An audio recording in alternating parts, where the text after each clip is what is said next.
मेरे कलम की स्याही भी बड़े जिद्दी किस्म की है। जब तक अंतर्मन लिखने को मजबूर ना हो जाए, ये शब्दों की कलम हृदय के पन्नों को रंगती ही नहीं है। आज भी एक ऐसी ही घटना ने हृदय को झकझोर के रख दिया और लाचारी में ये कलम चलने को मजबूर हुई है। वाकया आज 10 मई की दोपहरी का है। दोपहर के लगभग 2 बज रहे थे। मैं अलसाया सा बैठा हुआ था, या यूं कहना भी गलत नहीं होगा कि लेटा हुआ था। हकीकत तो यह है कि मेरे बैठने के ढंग से यह जान पाना मुश्किल था कि मैं लेटा हुआ था या बैठा हुआ था। कूलर की ठंडी हवा भी आंखों को बंद करने का निमंत्रण दे रही थी, लेकिन मेरे हाथ में मोबाइल जो था, जो कि नजरों को झपकने की भी इजाजत नहीं दे रहा था, लेकिन अंत में जीत कूलर की ठंडी हवा की ही हुई। दिमाग का फरमान आया, थोड़ा लेट लिया जाए, उसके बाद उठकर के किताबों को पलटा जाएगा। और इसी फरमान के साथ शरीर पूरी तरह आराम की मुद्रा में आ गया। हाँ, अब कह सकते हैं कि मैं लेट गया था। आंखों के पर्दे भी गिरने को आतुर थे, मानो रंगमंच में नाटक की समाप्ति हो गई हो और कूलर की नशीली हवा ने अपना काम कर दिया। और अब मैं शून्य में विचरने लगा। अभी आंख लगे आधा पौन घंटा ही हुआ होगा कि एक दर्द भरी व्याकुल कर देने वाली आवाज ने दिमाग के तार हिला दिए, और इस आवाज की पुनरावृत्ति से मन बेचैन हो गया। मैं उनीदा ही झटके से खड़ा हुआ और लपक के मेन गेट को खोला। मैंने जैसे ही मेन गेट को खोलकर गली में झांका, आंखें कुछ देख पाती उससे पहले ही शरीर को गर्माहट का एहसास हुआ, मानो जलती हुई आग में प्रवेश कर लिया।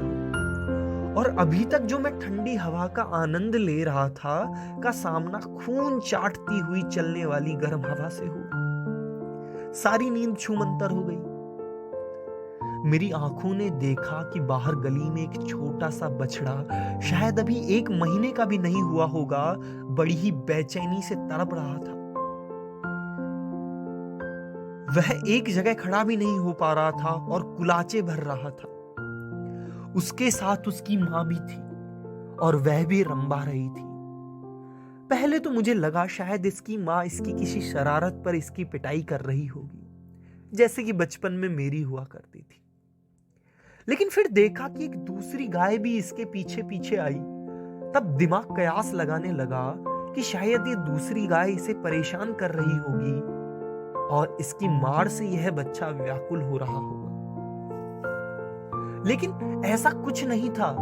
वह दूसरी गाय भी उसको देखकर खड़ी हो गई और उसे वहां खड़े खड़े देखने लगी। उस बच्चे की स्थिति ऐसी थी कि जैसे किसी परिंदे के पर काट दिए हो और वह आसमान की तरफ देखकर अपने घायल पंखों से उड़ने के लिए मचल रहा हो, लेकिन उड़ नहीं पा रहा। मेरी भी स्थिति कुछ हद तक ऐसी ही थी। सोच रहा था काश मैं इसकी भाषा समझ पाता और यह अपनी तकलीफ मुझसे कह देता। मुझे अपनी लाचारी पर भी खींच हो रही थी।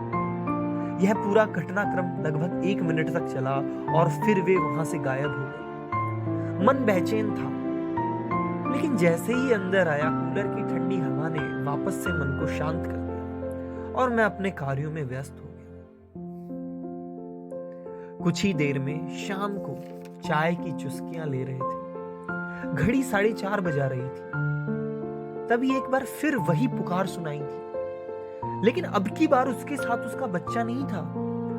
वो घर के आगे आई तो मैं लपक के एक रोटी लेकर आया और उसको खिलाई, लेकिन उसका रंभाना अभी भी शांत नहीं हुआ। वो हाँफ रही थी। मैंने सोचा शायद प्यास लगी हो, तो एक बाल्टी में भरकर पानी भी ले आया, लेकिन उसने पानी को मुंह भी नहीं लगाया। मैं एक बार फिर अंदर आकर बैठ गया। तभी चाचा ने बताया कि इसका बछड़ा दूसरी गली में अचेत पड़ा हुआ है और लू लगने से बुखार हो गया। कई लोग उसे पानी पिला रहे थे और पानी डाल रहे थे, लेकिन अभी तक उस गाय का गली में घूम घूम कर रंभाना रुका नहीं था। मुझसे रहा नहीं गया।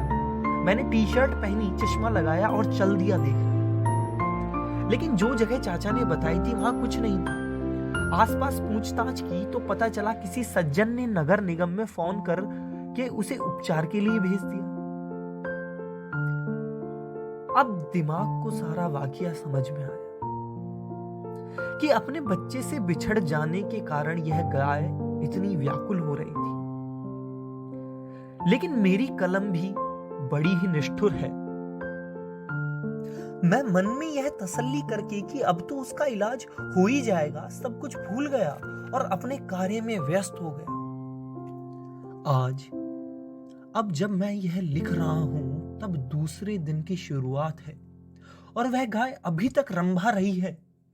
और अपने बच्चे के प्रति इसी व्याकुलता और ममत्व ने मुझे लिखने पर मजबूर कर दिया कि एक पशु में भी इतनी ममता हो सकती है। तभी तो शायद हम गाय को माता कहते हैं। मैं सोचता था कि मनुष्य में जो ममता होती है वह उसके मनुष्य होने के कारण होती है। शायद मानवता ही ममता को सुदृढ़ करती है। लेकिन मेरी यह मान्यता इस घटनाक्रम ने चूर चूर कर दी। और आज प्रकृति ने ममता के असल रूप से साक्षात्कार करवाया है और वह गाय अभी भी मेरे आखिरी शब्द लिखने तक भी रंभा रही है।